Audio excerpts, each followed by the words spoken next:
नमस्कार, मैं सिफारिका सुमन आप सभी का अमृतांशु चैनल पर हार्दिक अभिनंदन करती हूँ। आज मैं आप लोगों को तद्धित प्रत्यय के बारे में जानकारी दूंगी। तद्धित प्रत्यय संज्ञा, सर्वनाम, विशेषण और अव्यय शब्दों के पीछे प्रत्यय जुड़ करके नए शब्दों की रचना करते हैं, नए शब्दों का निर्माण करते हैं, उसे तद्धित प्रत्यय कहा जाता है। उदाहरण देखिए, यहाँ पशु शब्द है। पशु शब्द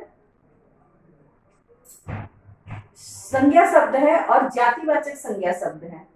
इसमें ता जुड़ने के बाद पशुता शब्द बन गया और पशुता भाववाचक संज्ञा शब्द बन गया। वैसे ही चांद शब्द देखिए, चांद शब्द व्यक्तिवाचक शब्द है और इसमें बड़ी ई प्रत्यय जुड़ने के बाद चांदी शब्द बन गया और चांदी धातु को कहा जाता है, मेटल को कहा जाता है जो कीमती होता है। वैसे ही यहाँ देखिए सेम शब्द है चांद शब्द और उसमें बड़ी नी लग गया, बड़ी मात्रा वाली नी, न में बड़ी ई की मात्रा लगी है, नी लग गया तो चांदनी शब्द बन गया। जो चांद से रोशनी निकलती है रात में उसे चांदनी कहा जाता है। तद्धित प्रत्यय के भेद अलग अलग पुस्तकों में अलग अलग व्यक्तियों के द्वारा अलग अलग तरीके से इसको परिभाषित किया गया है। सभी लोगों ने, जो मैं भी महसूस किया पढ़ने के बाद, कि सभी लोगों ने किसी एक ग्रुप में एक तरह के शब्दों को रख करके उनका नामकरण कर दिया कि यह इसका भेद है। इस तरीके से मैंने कई पुस्तकों को पढ़ने के बाद कुछ 10 एक कैटेगरीज बनाई जो कॉमन कैटेगरी थी सभी पुस्तकों में। वो है कर्तृवाचक, भाववाचक, संबंधवाचक, लघुतावाचक, क्रमवाचक या संख्यावाचक, गुणवाचक, दृश्यवाचक, स्त्रीलिंगवाचक, बहुवचनवाचक और संस्कृत एवं उर्दू के तद्धित प्रत्यय। अब कुछ ऐसे प्रत्यय भी हैं जो संस्कृत और उर्दू के हैं। ये बड़ी क्लासेस में कुछ इस तरीके से भी बताया गया है। 9th क्लास की बुक में हमने इस तरह के प्रत्यय के बारे में पढ़ा, तो आपको जानकारी देना जरूरी समझा है। लेकिन मैं इस 10वें भाग को एक अलग वीडियो बना करके बताऊंगी।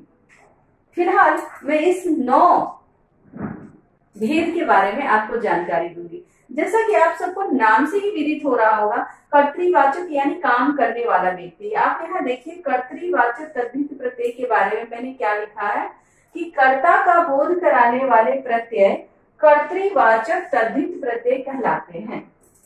अब जिन प्रत्ययों के जुड़ने से काम करने वाला व्यक्ति का बोध हो वो प्रत्यय कर्तृवाचक प्रत्यय के अंतर्गत आते हैं। कर्तृवाचक तद्धित प्रत्यय। तद्धित क्यों है ये? क्योंकि ये सारे शब्द या तो संज्ञा होंगे या विशेषण होंगे या सर्वनाम होंगे, इस कारण इसे तद्धित कहा गया है। प्रत्यय एक जैसे ही होते हैं। अगर वो क्रिया के अंत में लग गया तो कृदंत कहलाएगा और संज्ञा सर्वनाम के अंत में लग गया तो ये तद्धित कहलाएगा।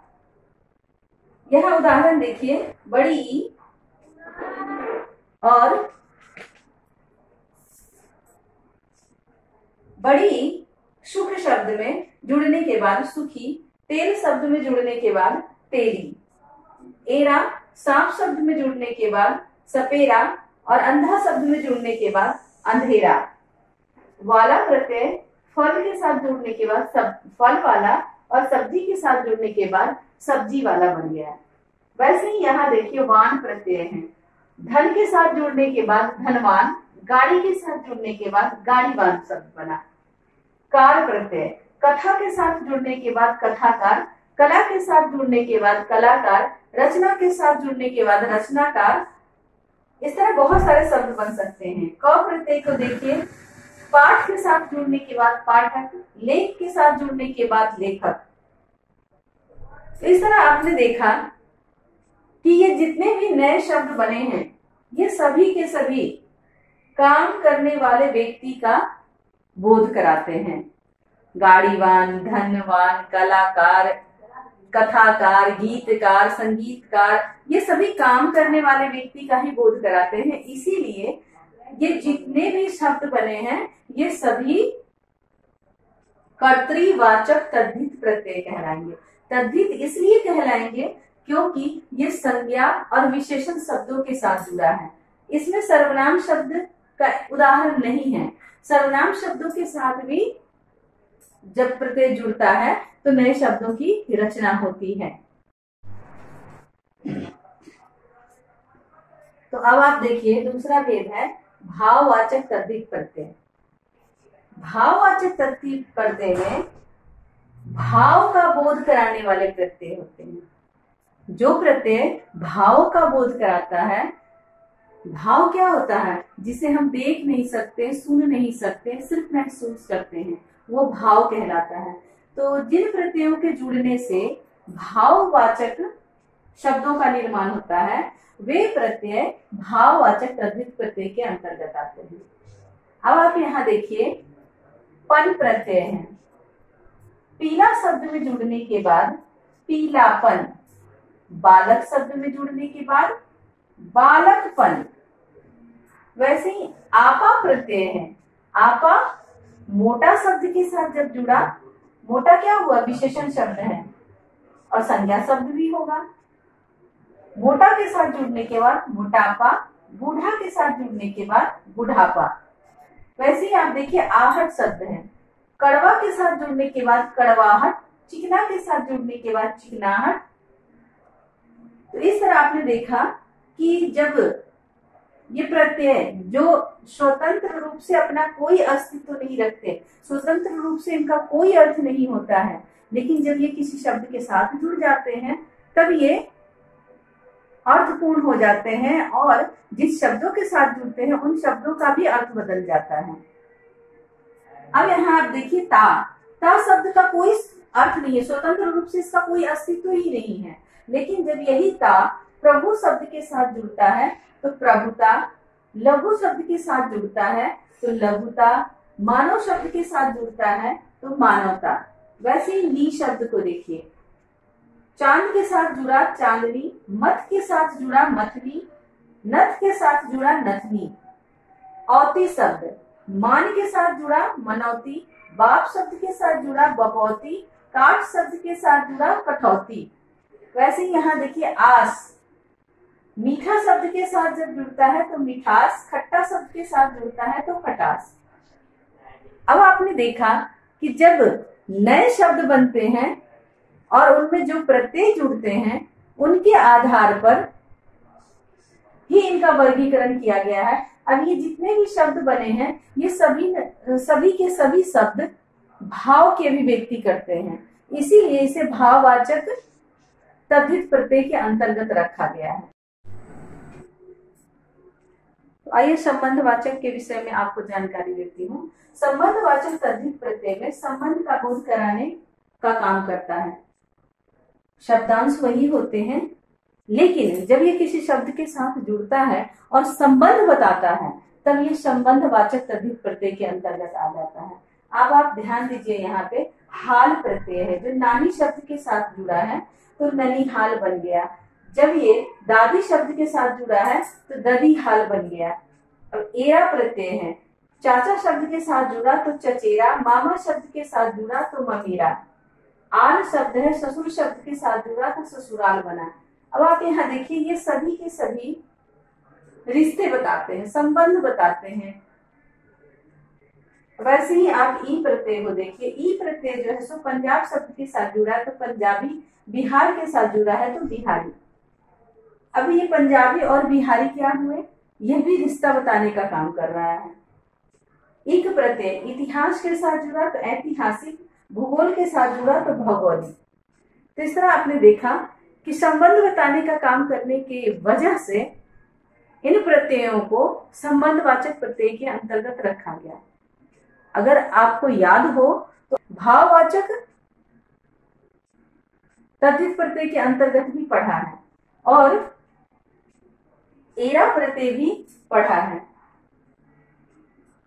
इस तरह आप देख सकते हैं कि प्रत्यय तो वही है जिनका स्वतंत्र कोई अस्तित्व नहीं है, लेकिन जब वो किसी शब्द के साथ जुड़ करके नए अर्थ को प्रकट करते हैं तो वो जिन अर्थों को प्रकट करते हैं उनको उसी कैटेगरी में रख दिया जाता है, उसी श्रेणी में उनको वर्गीकृत कर दिया जाता है।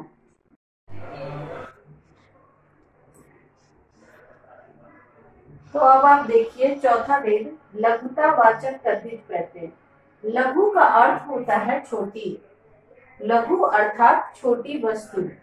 जब किसी छोटी वस्तु का बोध कराए कोई प्रत्यय किसी शब्द में जुड़ करके छोटी वस्तु का बोध कराए तो उसे हम लघुतावाचक तद्धित प्रत्यय के अंतर्गत रखते हैं। अब आप यहाँ देखिए ई, बड़ी ई यहाँ भी आ गया, बड़ी ई प्रत्यय। और ये जब प्याला शब्द में जुड़ा तो ये प्याली बन गया। अब प्याली क्या होता है? छोटी तस्तरी को कहते हैं। और यहाँ देखिए थाल, थाल बड़े बर्तन को कहा जाता है और थाली छोटे बर्तन को कहा जाता है। वैसे ही लोटा शब्द है, लोटा का अर्थ होता है एक बर्तन जिससे हम लोग पानी पीते हैं, उसे लोटा कहा जाता है। कई बार इसका इस्तेमाल पूजा करने के लिए भी किया जाता है। तो लोटा से लुटिया, लुटिया छोटे बर्तन को कहा जाता है। डिब्बा से डिबिया, डिब्बा बड़े बर्तन को कहा जाता है और डिबिया छोटे बर्तन को कहा जाता है। वैसे ही दी, अब दी शब्दांश जब पंख के साथ जुड़ा तो पंखुड़ी, पाग के साथ जुड़ा तो पगड़ी। अब यहाँ आप देख सकते हैं कि पंख पक्षियों के पंख को कहा जाता है और पंखुड़ी फूलों के छोटे छोटे जो पत्ते होते हैं उनको कहा जाता है। अब यहाँ ओला शब्द देखिए, ओला ये शब्द नहीं शब्दांश है, सॉरी मैं बार बार शब्द बोल देती हूँ। शब्दांश जो सांप शब्द के साथ जुड़ा तो सपोला, खाट शब्द के साथ जुड़ा तो खटोला।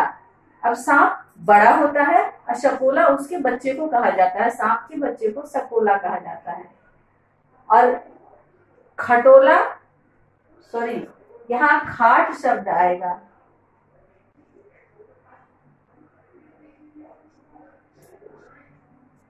यहाँ खाट शब्द आएगा, खाट से बना है खटोला।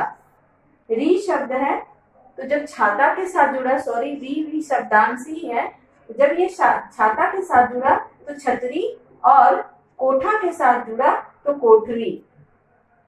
टी शब्दांश जब लंगोटा के साथ जुड़ा तो लंगोटी और चिमटा के साथ जुड़ा तो चिमटी।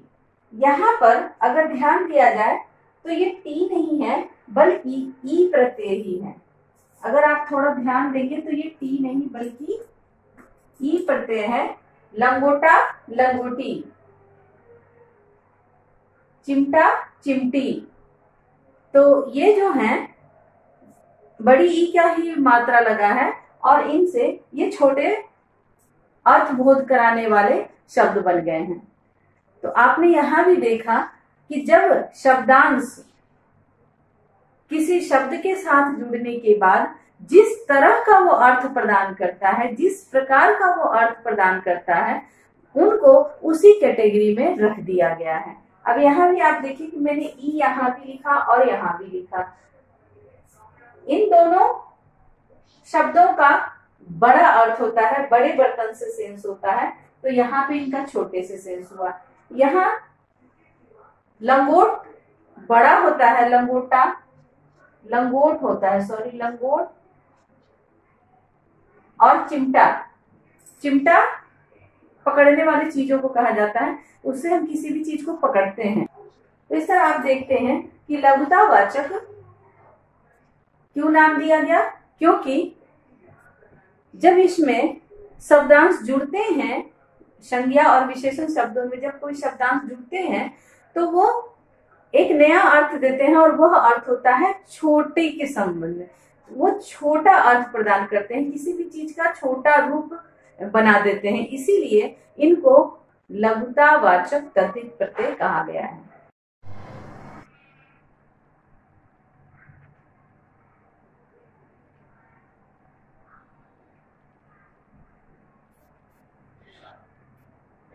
अब आपको तद्धित प्रत्यय के अगले भेद के बारे में जानकारी दूंगी।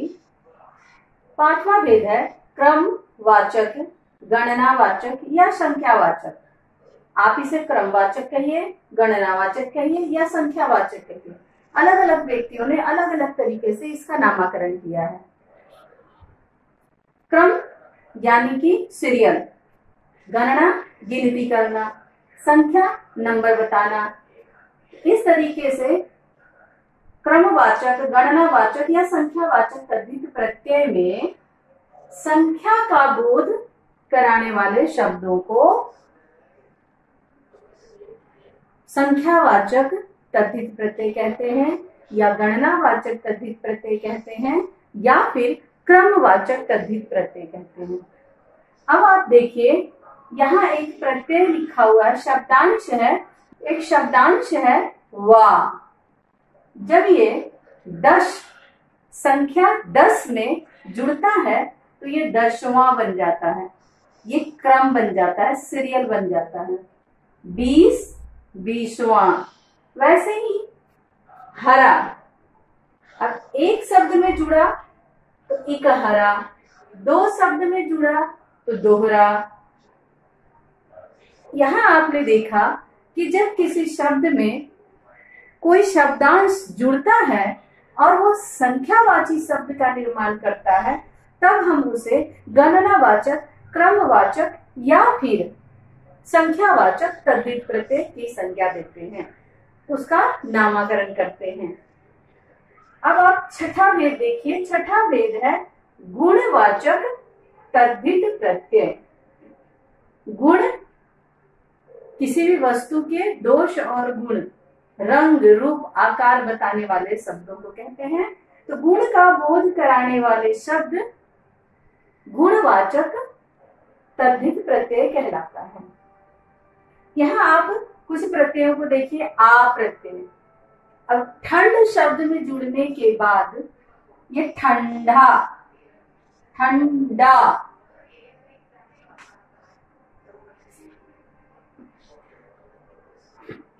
वैसे ही भूख शब्द में जुड़ने के बाद भूखा।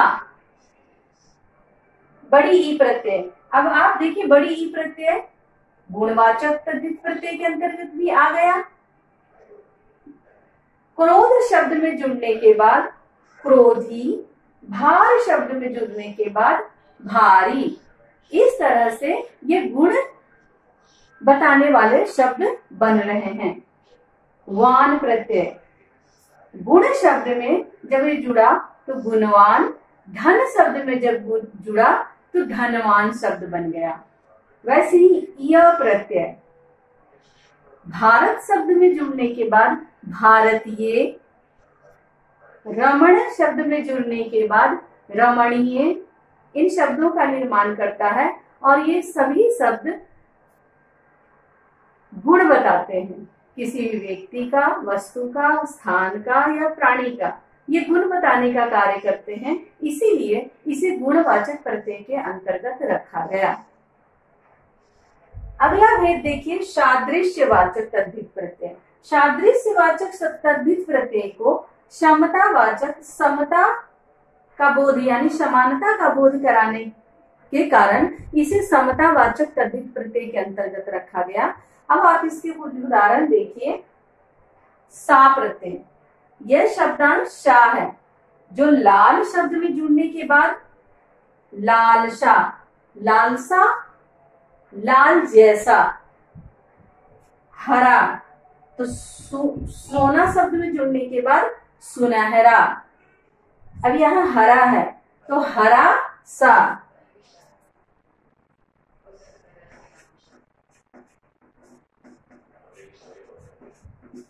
हरा सा।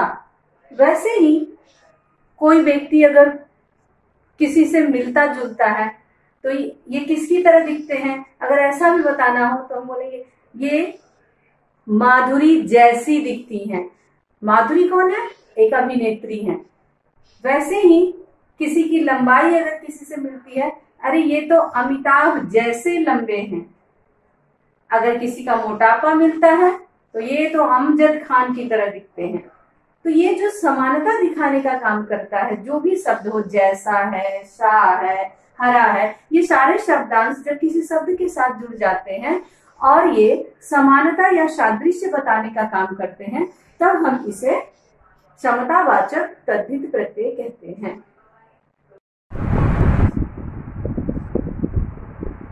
तो अब आप इन प्रत्ययों को देखिए जिनसे स्त्रीलिंग वाचक तद्धित प्रत्यय बनता है।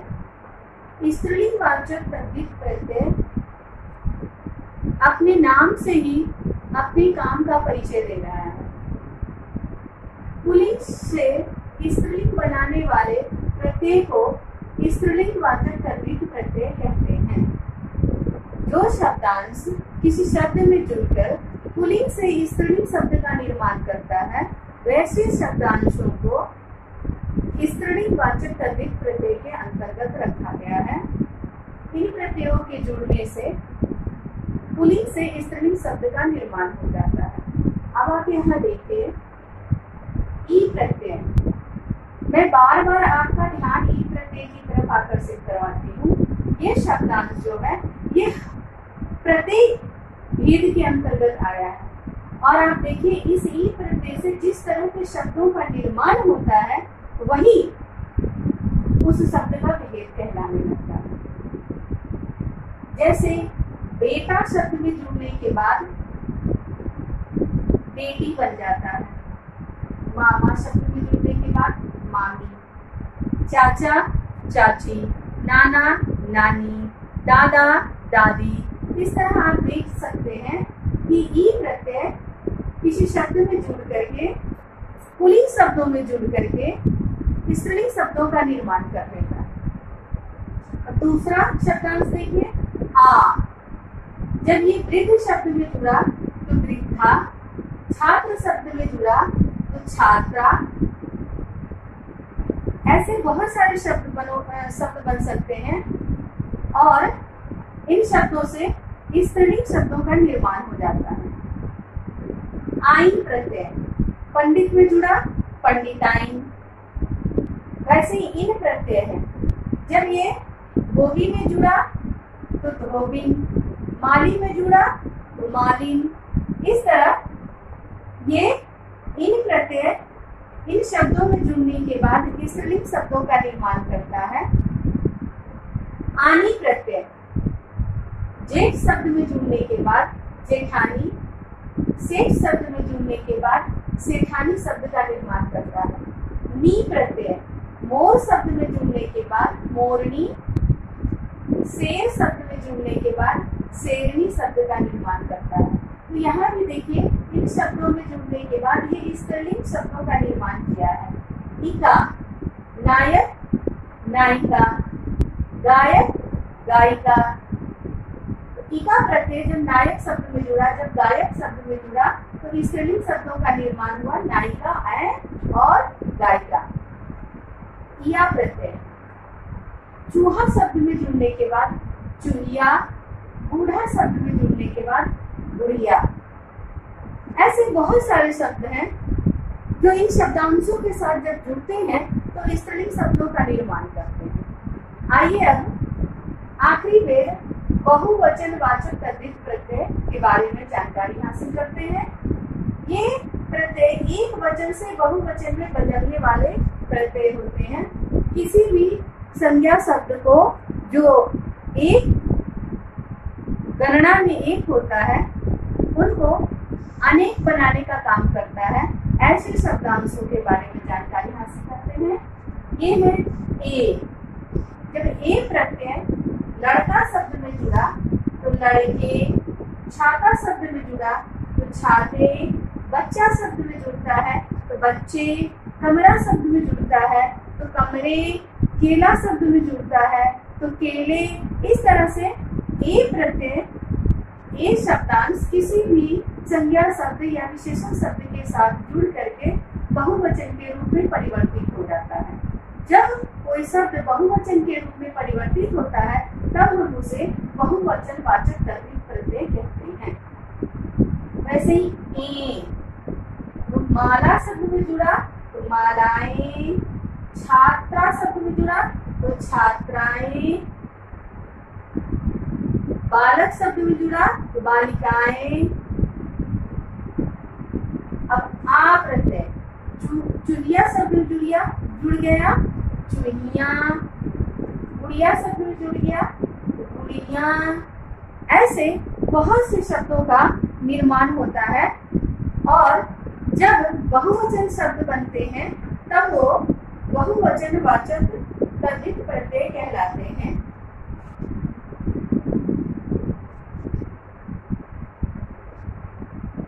इया प्रत्यय में देखिए, एक इया प्रत्यय भी होता है, जैसे बेटी से बेटियां, मक्खी से मक्खियां, लड़की से लड़कियां, नारी से नारियां। ऐसे बहुत से शब्दों का निर्माण हो जाता है जो वचन बदलने का काम करते हैं। तो मैंने आप लोगों को इस वीडियो में 9 भेद के बारे में जानकारी दी है। 10वां भेद जो 9वीं क्लास के लिए आवश्यक है उसको मैं अगली कड़ी में आपको समझाऊंगी, अगली कड़ी में उसके बारे में विस्तार से बताऊंगी। तो आप सभी इस वीडियो से तद्धित प्रत्यय के भेदों की जानकारी हासिल किए हैं। अगर आपको मेरा प्रयास अच्छा लग रहा है या मेरे प्रयासों में कोई कमी है तो दोनों ही विचार आप कमेंट बॉक्स में लिख करके हमें बताएं। धन्यवाद। आपका दिन मंगलमय। अब मैं आपको एक और नई बात बताने जा रही हूँ। इस पर ध्यान दीजिएगा कि उपसर्ग तथा प्रत्यय का एक साथ प्रयोग। अब तक आपने पढ़ा है उपसर्ग अलग शब्दों के साथ जुड़ रहा है, प्रत्यय अलग शब्दों के साथ जुड़ रहा है, लेकिन एक ही शब्द के साथ जब ये दोनों हो, ऐसे भी बहुत सारे उदाहरण हैं। अब मैं आपको यहाँ 3-4 उदाहरण के द्वारा बताने की कोशिश करती हूँ। बे उपसर्ग, मूल शब्द है शर्म और ई प्रत्यय। ध्यान दीजिए, मूल शब्द शर्म, उपसर्ग बे और प्रत्यय ई। नया शब्द क्या बन गया? बेशर्मी। बेशर्मी भाववाचक संज्ञा शब्द है, तो ये किसके अंतर्गत आ जाएगा? भाववाचक तद्धित प्रत्यय के अंतर्गत ये शब्द निर्मित हो गया है। दूसरा देखिए नी, ये भी उपसर्ग है। डरता,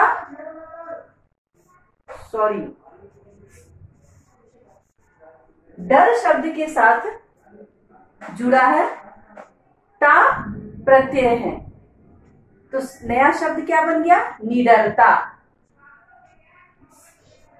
तीसरा शब्द देखिए, अनु उपसर्ग है, करण मूल शब्द है और ये प्रत्यय है जो शब्द के पीछे जुड़ा, तो क्या बन गया? अनुकरणीय। अब आप यहाँ देखिए, ये अनुकरणीय शब्द में उपसर्ग भी जुड़ा है और प्रत्यय भी जुड़ा है। जब उपसर्ग और प्रत्यय दोनों ही जुड़े होते हैं, वैसे शब्दों को किस श्रेणी में रखा जाएगा? ऐसा कोई विभाजन नहीं किया गया है, बस ये बताया जा रहा है कि हमारे शब्दकोश में ऐसे भी शब्द हैं जिसमें उपसर्ग और प्रत्यय दोनों जुड़े होते हैं। अगला देखिए, स्व उपसर्ग है, अवलंबन मूल शब्द है और ई प्रत्यय है, और इन तीनों के मिलने से बनता है स्वावलंबी।